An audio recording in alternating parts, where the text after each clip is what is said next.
Hello friends, today we are going to see the very important part of the poem The Inchcape Rock. This part is very important today because in an HSC examination there will be a definite question, I think. What will be the question? Write an appreciation of the poem with the help of following points. What is mean by appreciation? Appreciation it means to know the qualities of the poem.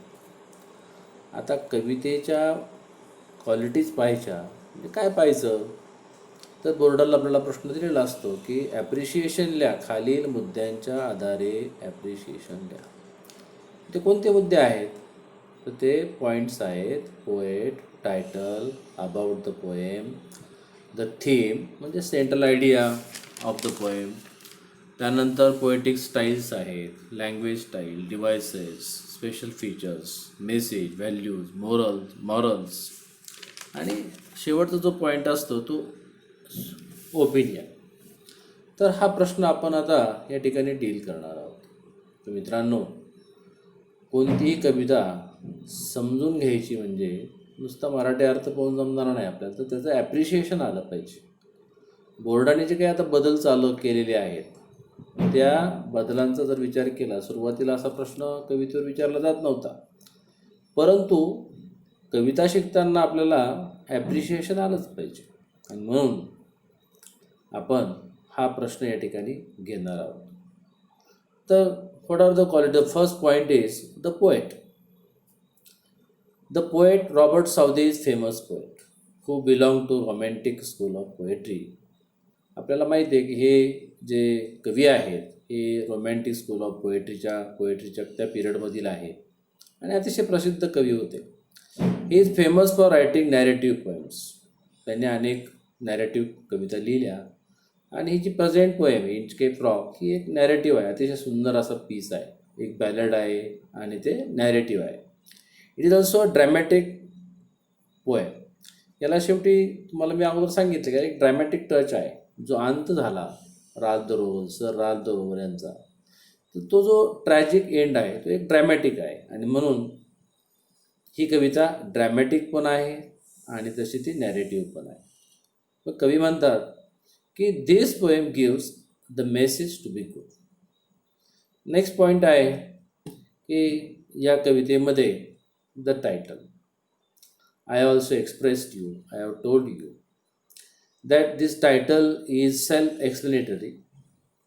It is a very significant title in many ways. It is a symbol of goodness. It is also represent the virtue and act of goodness. तर या टायटलमधून काय सांगितलेलं आहे की जे virtue किंवा act of goodness, मी सांगितलं तुम्हाला की जे ॲबॉट आहे, जे संत आहे किंवा धर्मगुरू आहेत, यांनी जे चांगलं कार्य केलं ते he place the bell on the Inchcape Rock and it was a very good work. And so the title the Inchcape Rock is very significant because it represent the virtue of goodness and this title has given a clue of the rock which is a very interesting part of the story. Now let's see the next point about the poem. The poem is well link. I have told you, अतिशय link poem आहे. It is a ballad. Ballad is a song that tell story. हे एक पोवाडा आहे, ही एक आपल्याला कथा सांगते. कशाची कथा सांगते तर राज द रोवर आणि ॲबॉट ऑफ आर्थर बुक यांची कथा सांगते. This story is in the 14th century and it is in a form of poem. एक पोवाडा आहे पण कवितेच्या माध्यमातून ती या ठिकाणी तो कथा सांगण्याचा प्रयत्न केलेला आहे. It is also narrative poem.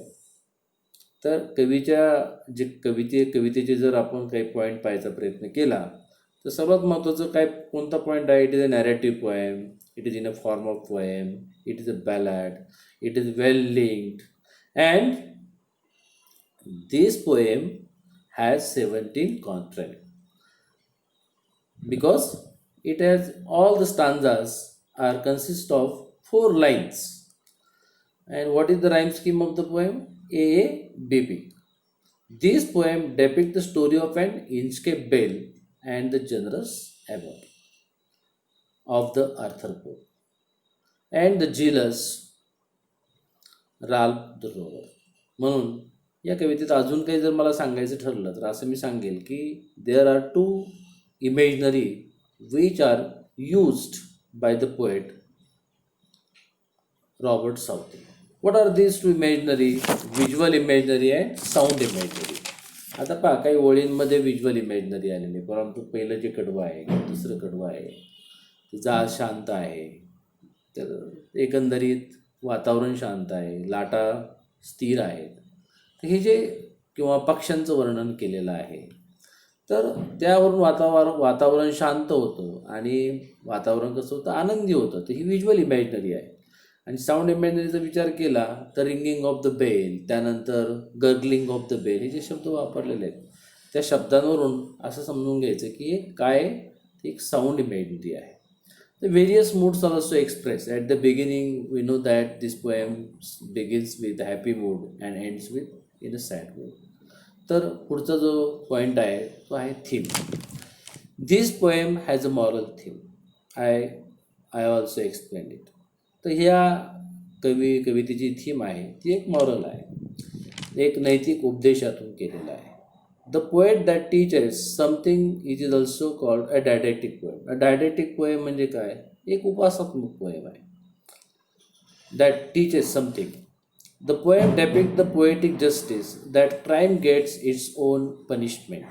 तर या कवीने काय, या कवितेतून सर्वात महत्त्वाचं की एक जस्टिस दिलेलं आहे की जे क्राईम आहे, जे गुन्हे आहे त्यांना ॲटोमॅटिक पनिशमेंट मिळतच असते. The robber cut the bell to annoy the good abbot and to create problems for the helpless sailor. या कवितेमध्ये काय दिलेलं आहे की तो रॉबर जो आहे, राल्फ द रोवर, हा जो रॉबर होता तो काय करतो, बेल कशामुळं कट करतो, तर त्या जे गुड अबॉट होते, जे धर्मगुरू होते, त्यांना त्रास व्हावा. आणि शेवटी काय होतं, अजून काही उद्देश असतो, तर जे सेलर्स असतात, जे खलाशी असतात, त्यांना त्रास देण्याचा. पण शेवट काय होतो, तोच त्याच्या खड्ड्यामध्ये पडतो. तर ही एक थीम आहे, अतिशय सुंदर अशी थीम. त्यानंतर what are the poetic style which are used in this poem? The first is it is a ballad, so it is long, having 17 contrast. It is also form of narrative poem.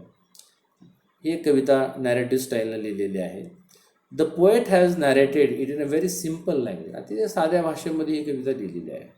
He has use old English words like quoth, Christ, blessed. मग सांगितलं की या कवितेमध्ये या इंग्रजी जे जुने शब्द आहेत, त्याला आपण आर्काइक वर्ड्स म्हणतो किंवा हिस्टॉरिकल वर्ड्स म्हणतो, त्यांचा मुद्दामून व्हिज्युअल इमॅजिनरी निर्माण करण्यासाठी या शब्दांचा उपयोग केलेला आहे. त्यात थोडंसं डायलॉग पण दाखवलेलं आहे, कम्युनिकेशन दाखवलेलं आहे.